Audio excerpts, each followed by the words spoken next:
people that came to Washington or lived in Washington during the 70s, the Vietnam War had happened, there were protests all over the place, cities were destroyed by protesters. Come to Washington in the Melvin Lindsay era, the Quiet Storm, it was sort of like, okay, everybody calm down. And while we loved Melvin, when we started hearing Candy, it was like the therapy we needed. I knew Candy then as just this velvet voice on the air, who played all the music that wanted us to either fall in love, stay in love, or get another lover, okay? I mean, I was fascinated by her because she was female. Back in that day, you know, there weren't as many female air personalities. I can't explain the aura that existed for us, just folks in Washington. It was Candy Shannon. You know, you just loved her.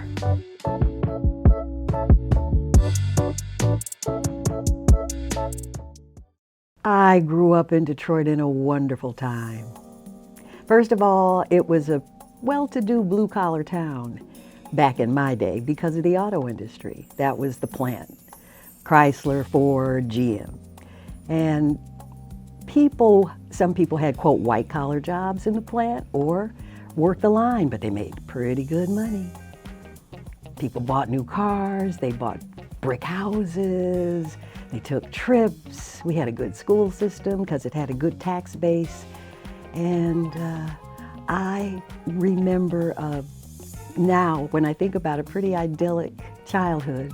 My parents were working people. Both of them were non-professional musicians. That is, they both played their instruments, and there was always a lot of music in the house. And then Detroit had a lot of radio and a varied forms of music, and so you could listen to the black radio stations and get the R&B, the old doo-wop and Motown, etc. You could listen to the pop kind of stations and get the Beatles and Motown and all of that kind of blended in. My mother, bless her heart, was a classical music fan. Certain, not all, but Stravinsky and Bach and Chopin. Oh my God, they both liked Chopin. And my dad could play anything he put his mind to. And he was a jazz person. And so I grew up there. I went through the public schools. I went away to Michigan State. I thought I was going to Broadway until I came out of school and I was so tired. I did a lot of theater, and that is what I enjoyed, but I was also pooped. And so I went home, and I can kind of still hear my mom going, "Are you still here? You know, we got people behind you. You don't have to get up and go to work." "Yes, Mom." So, as it happened, one of my sister's boyfriends said, you know, they're interviewing at Channel 7, like the ABC station in Detroit. "I'm going down, you should come too." I said, okay. And I got the job. Instead of moving to New York and waiting tables and going on auditions for theater, I started in television news as the gopher, as the work with the producer. I learned so much, and that led to doing radio news on radio in Detroit, which led to the opportunity to move to DC because a famous radio personality is also from Detroit. His name is Donnie Simpson. How you doing? Welcome to the Video Soul Top 20. And when he was made program director of 93.9 WKYS, he called back to friends in Detroit, said he wanted to bring on a full-time female. Did they have any suggestions? And I'm here. When you think DC, it's a vibe. Chocolate City, reflective of Howard University in the Mecca, and all of just this Afrocentric energy and talent and vibe and musical vibe. The Blackbirds, Roberta Flack, and the roots that Marvin Gaye had. It's just like none other. Man, I mean, I can't speak for all women in radio, but what I can say is that every woman before me, including me, it is not the easiest route, but it's probably one of the coolest, most rewarding things you can do. There are so many that paved the way. I can go on and on. Just so many that I admired, that I listened to. You know, the thing about it is you listen, but you develop your own style. And Candy had a style that was unique, that grabbed you, grabbed your ear. So without Candy Shannon, there would be no Tracina Gray.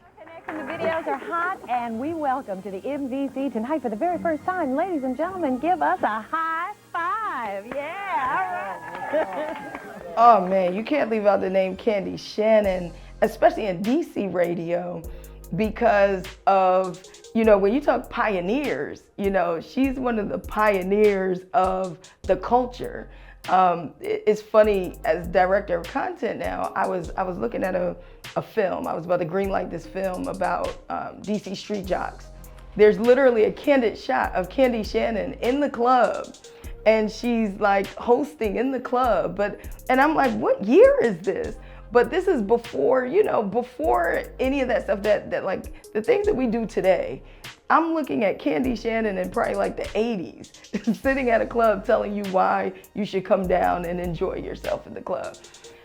If you don't have people like that who are innovative and thinking and just ahead of their time, you don't have me, you don't have radio as you know it today.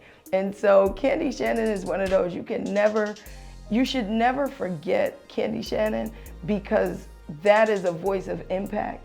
That is a voice that people are so endeared to, of her generation. And that is a voice that probably, I think for a lot of people going through different things, especially when you turn on that radio, the power of someone's voice in terms of your mood, in terms of your ability to stay calm in some tough days or tough situations. You got a Candy Shannon like that that's been in your ears, like she probably helped a whole lot of people in a whole lot of ways that even she has no idea of. You get out there and you meet people and they go, oh, I know you, because they heard you, not because they saw you. I liked that.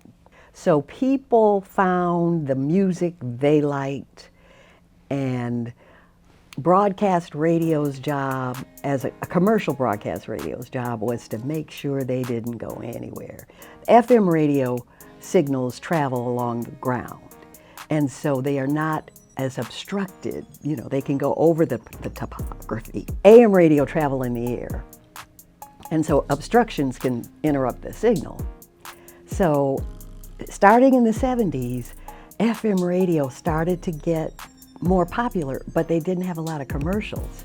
So they played music, whether it was country, R&B, The Quiet Storm, jazz, pop, whatever. You just heard a lot of music. Well, that was why people liked to listen. Moving up into the 80s, from my perspective, what began to develop, it started before then, but they really began to develop radio personalities in major cities, New York, Frankie Crocker, DC, Donnie Simpson, Chicago, somebody in Philadelphia. And these personalities, these radio announcers, knew how to talk to the audience. Like I said, her voice, you know, it's ear-catching. It makes you want to listen. That diaphragm, utilizing that diaphragm is extremely important. You know, it can preserve your voice, and that's what Candy had, just the deep, full resonance. That's a name to me that's forever in the history, but people got to say it more, because I think she's just so humble, and she's so cool. I mean, she was my professor, and I had no idea, you know, that she had this legacy until I mentioned that Candy Shannon was my professor. I had a professor named Candy Shannon, and I had like a person say, oh my God, you got Candy Shannon. I'm like, you know, because I didn't know my own history. As talent, we come and go, you know, and so we matter to somebody's generation, but you may not matter the same in other generations unless we're passing that down. But I remember I said her name one time and somebody like went crazy, like you'd have thought I said Michael Jackson. And that's when I was like, wait, she's not just a professor. You know, she was teaching like audio, the technical stuff. But if I'd have known how big she was during her era of being on air, I'd have had so many questions. Like, there's so many things I would have wanted to just sit under her and learn. And frankly, in my life, I've had the extreme privilege to work with students at Howard University. And I used to go in to my class at the beginning of the semester and ask them their favorite radio station, and I'd get an answer. It wouldn't necessarily be a DC station, it would be a station from where they were from. Well, that changed. I could go into class and I would ask that question and they would all kind of look at me like, radio? I like to call Candy a musicologist, because she was so knowledgeable. You know, she was beyond just knowing one genre of music and knowing the music. She knew history. But it's the best thing we can do for students is be perfectionists. And I knew she was, because Candy always came and talked to me about students, what she was doing, what she was teaching them. I watched her go through some of the editing stuff and I'm loving every minute of it, because I said, this is what we want. This is what we want for these young people. She was also a kind soul, and she was also a person, I like to call a liaison person. She could, I don't care what it was, she could do academic advising. Candy could put together classroom chairs if necessary, and she did it without complaint. I mean, she was just the greatest resource.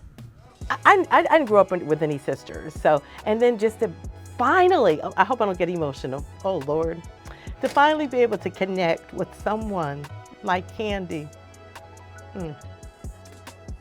I didn't have anyone to look up to when I got into the business. And it was hard because I'm a fun-loving, I love people, but I didn't always receive that, especially from sisters in radio. I love my sisters, so I always made a point, anyone in radio, any females in radio, I don't care who it is, I'm gonna embrace and show love. And that, the first time I really received that from working around full-time as a radio personality was Candy. So a lot of times when I got into it, and I'm sure from every generation before me, a lot of times women were like, this, you're the sidekick, you're the number two, or you are, you know, you're the laugh track. You're there to kind of make the guy look good or feel good, when a lot of times you are a lead, or you should be the lead, or you're dominating low key, but like you gotta make yourself little so that you don't get too much bigger than the man that's on air, right? Because you're never, the position was never like number one. And I always felt like I listened to all these leading ladies, but I never felt like they were positioned as number one. Like fine wine, we get better with time, men and women. And I'm just gonna be straight up. But I see a lifeline, you know, even around my age. But as I reflect on radio as a whole in Washington, DC, I think of the Robin Breedens, I think of the Bree Taylors, I think of so many others. It's like, wow, after they had that major impact, where are they now? What? Why?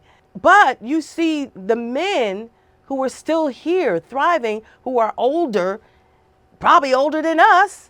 It's just an observation I noticed, you know, but we still here. I think women in radio, women in all industries that are male dominated, which is pretty much all industries, even industries that cater to women, a lot of times you'll see male dominated. But what I will say is that each one, you meet a certain barrier, you have a certain level of opposition, and you've got to push through that, because there's another young lady that's going to come behind you that can push it a little bit further. When I moved to DC, in the very beginning they would call me Miss Kiss, and there had been women who had worked part-time, but I was the first full-time female announcer, and I was the only full-time female announcer. There was a woman who did News with Donnie, and then there was me. You know, I said before I was a theater person. Well, you know, when you're in theater, you're not yourself on stage, really. But when you're on radio, you're on headphones, art, music, dance, movies, plays. We need that in our culture. And it shouldn't be just, okay. It should be people who believe in it, know how to do it, and want to communicate. DC has been very, very good to me. My husband, he was a best friend, a good guy, heart of gold, a listener, all the good things. And what I want to say about that is, if I had met him earlier in my life, I might have missed the opportunity. I wouldn't have recognized what I was fortunate to have for the time that we had. We have one son. I had his dad longer than he did. And I said, well, what did he leave you? What did we leave you? What did your parents leave you? And he stopped and he said, they taught me to be kind.